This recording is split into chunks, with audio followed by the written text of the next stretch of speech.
The Curse of the Kentucky Chest, or also known as the Conjured Chest. This piece of furniture was cursed over 150 years ago. So my question is, can a piece of furniture be haunted?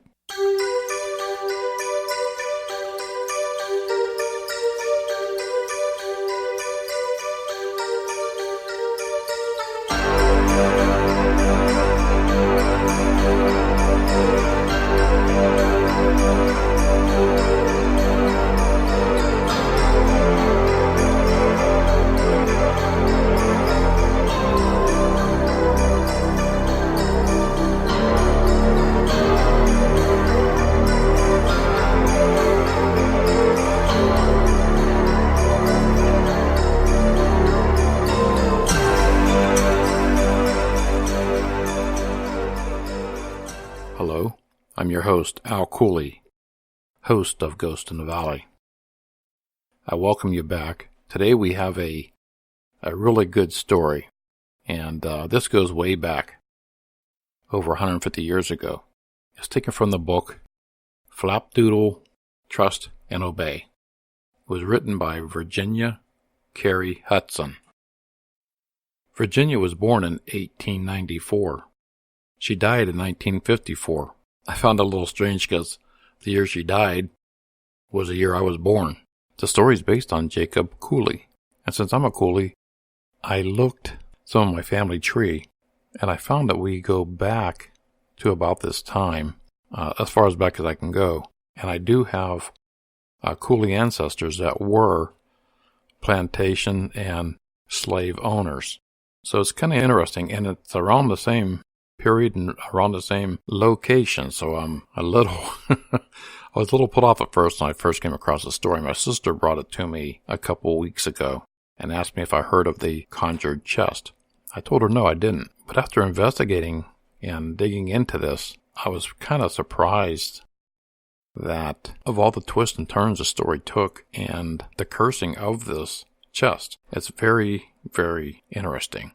And we'll let you know towards the end of the episode where the chest is today. The story is about a plantation owner, a murdered slave, a wooden chest, and a curse that brought misery to the whole Cooley family, to all the people that followed Jacob. I believe Jacob was not cursed himself so he can witness the tragedies and deaths that were to follow. And that's pretty wicked. But Jacob Cooley was a plantation owner, and what I understand, a very mean and cruel slave owner. Sometime back around 1840s, Jacob Cooley owned a plantation just outside Frankfurt, Kentucky. The Cooley slaves considered him just plain evil, an evil taskmaster. Once Jacob Cooley found out that his wife was pregnant, he wanted a chest built for his newborn that was about to be brought into the world. So he ordered a slave named Hosea, who was a skilled carpenter, to build him a chest for the baby with drawers in it. Hosea did just that. Hosea built a beautiful chest of drawers for the Cooley baby. Unfortunately, Jacob Cooley did not approve of the final product. He absolutely hated it. And he was so angry and so full of rage that Jacob beat Hosea so bad that Hosea died from his beatings, from his injuries, a few days later. Hosea's murder didn't sit well with the other slaves. One of the slaves was considered conjured, which some people refer to as a witch doctor or could put spells on different things or people. Well, this conjured slave was so pissed off. He took one of their own, and since he was mean and cruel to begin with, and then he kills Hosea, they took that chest that Hosea built, and they cursed it. Him and the other slaves did a ceremony around the chest, placed dead owl blood in one of the drawers, and cursed the chest for all of Cooley's descendants. All of them. Well, I believe Jacob didn't know anything about this because the curse didn't involve him. It involved his family, but not Jacob, that we know of. So what they did was, once the curse was placed on the chest, Jacob unknowingly didn't know this, So he placed the chest in the baby's room.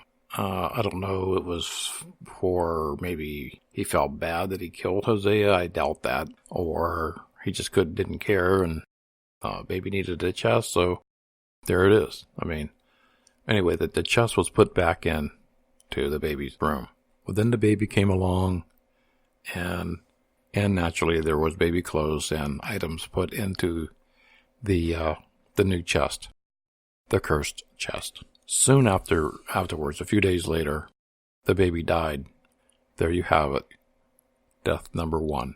All of the following events and tragedies and deaths, there were a total of 17 deaths from people who came in contact or had items placed in the conjured chest. Like I said, the baby was just the beginning of the tragedies to follow. The chest was given as a wedding present in the family, and the bride of the wedding couple died, and the groom also died. For years, the chest sat in an attic. After years of being handed down and passed around, and numerous other members perishing or tragedies striking the family, as in paralyzation for life, falling through a train trestle, being hit in on a boat by a beam, killed, babies dying, more than one, bride dying, groom dying. I mean, eventually it was, before you know it, there was 16 deaths. 16 that happened to Jacob Cooley's descendants. Eventually, the author, Virginia Carey Hudson, acquired the chest. She stored her first baby's clothes in it. Virginia Carey's baby died. Virginia's other son stored his hunting clothes in the chest, and her other son was shot soon afterwards when he went hunting. After Carey's son was shot, Virginia Carey is actually adding up all these events, and she's putting the dots together, and it just seemed to her, and found out the light went off in her head or whatever happened. But now she's starting to believe this chest is haunted. This chest is cursed. So after 16 deaths, 16, Virginia's friend, an African-American woman named Annie, was also known to be a conjured woman. She asked Annie if she could take the curse off the chest. Annie said she would, but there was a few things that had to happen. She needed a dead owl that they could use its feathers and the green leaves off of a willow tree. And after boiling the willow tree's leaves from sunrise to sunset with the dead owl nearby, they buried the liquid from the willow tree branch and placed it in a jar with the handle facing east to sunrise, to where the sun came up under a flowery tree or a flowery bush. Once they did this, naturally Virginia Carey Hudson wanted to know, how are we to know that it worked? So how are we to know if we can use this chest again? Well, Annie told her for them to know one of them would be dead by the first full autumn day. That September, Annie passed away. Annie was your 17th and final victim of the cursed chest. I find that very, very strange that the curse ended with the person who ended the curse. I mean, it's wild, man. I mean, Annie gave her life to end this curse. So throughout the years, with Virginia still having this chest, eventually it ended up with one of Virginia's daughters. She donated the chest to the Kentucky History Society, where it resides today. The Kentucky History Society put the chest in a locked room, in a back room, and it's not to be viewed or touched by the public. When they buried the liquid from the willow tree, they also placed the dead owl's feathers in the drawer of the chest, where it was to remain. So to this day, that dead owl's feathers are still in the drawer of that chest. So if the chest is supposedly not cursed anymore, not haunted, then why isn't it shown to the public? I mean, there's pictures you can find online from the Kentucky History Society, and the society says that they will show sometime. I don't believe so. I think they're going to keep it locked up. I've also heard from a few members that work at the Kentucky History Society. I don't know if it's a myth, if it's a story, but among the workers there, they were told that if you destroy this chest, that your entire family will be killed. So my question is, do you think that the chest is haunted, still cursed, or was the curse lifted from the chest? Being a Cooley myself, I'm a little concerned with my family history, that I do have ancestors that were slave owners, were in the Kentucky area, and Alabama, and Virginia, and Tennessee. So I'm going to leave that up to you. If you think that the chest is on it, you can leave me a message, Cooley54@gmail, and I will leave links at the bottom of this podcast to where you can go to see the chest and also to reach me for comments.